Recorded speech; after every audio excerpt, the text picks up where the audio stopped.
Checking finance now, and hundreds of points have been added to the share market in one of the strongest starts to the year on record. Here's finance reporter Chris Kohler.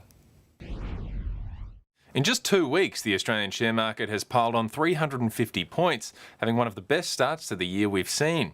And it fits into a global mood shift. Investors now seem to think we could be getting through the worst of the inflation crisis and that central banks might ease off on the interest rate hike sometime soon. Of course, we know that mood can change again just as quickly. There were some individual milestones today. Qantas shares have now regained everything they lost during the pandemic. That rally now means the airline is worth nearly $12 billion on the market. That's the highest the valuation has ever been. Elsewhere, the price of gold continues to rise, back within reach of $2,000 an ounce. And the Australian dollar touched 70 US cents today for the first time in 5 months. Thank you, Chris. Weather time now. Here's Jessica. Thanks, Kate. Well, one of the really beautiful stories we've heard about here at the rehearsals for the Respecting Country Parade is that of the West Beach Surf Lifesaving Club volunteers who've been teaching members of our migrant communities here in South Australia how to swim. And it's been lovely hearing those stories and meeting some of the parade participants tonight. Certainly has been a hot one in Adelaide today. 35 degrees was our top, and it's still around 34 degrees at the moment. It was even hotter through our northern suburbs. In fact, we got up into the high 30s around Mawson Lakes with 37 degrees there. A bit nicer by the coast with 32 at Glenelg and 31 degrees at Mount Lofty.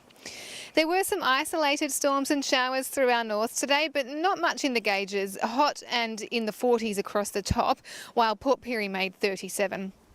We were in the 30s from Nurayut, Perth through to Naracoorte, and then we trailed off a little bit further down around Mount Gambier.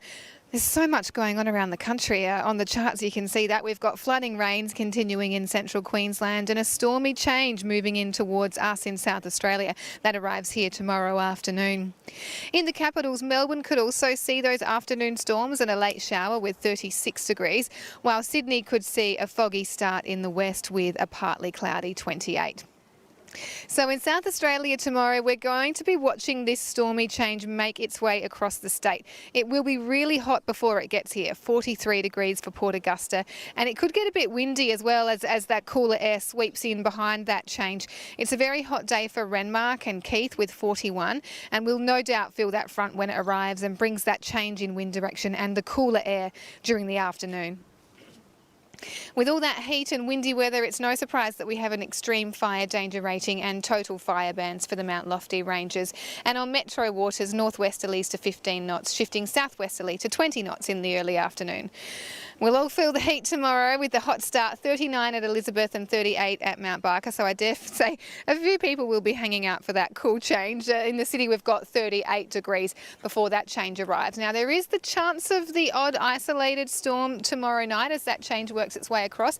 And then have a look at the difference in temperature that we're seeing all the way back down into the mid-20s for the end of the week. So much more bearable conditions in store. Yeah, looking forward to it. Thanks so much, Jessica, and thank you for joining us. That's all from the 9 News team for this Monday. We look forward to your company again tomorrow. Now, though, we'll take you back to the Australian Open. Good night.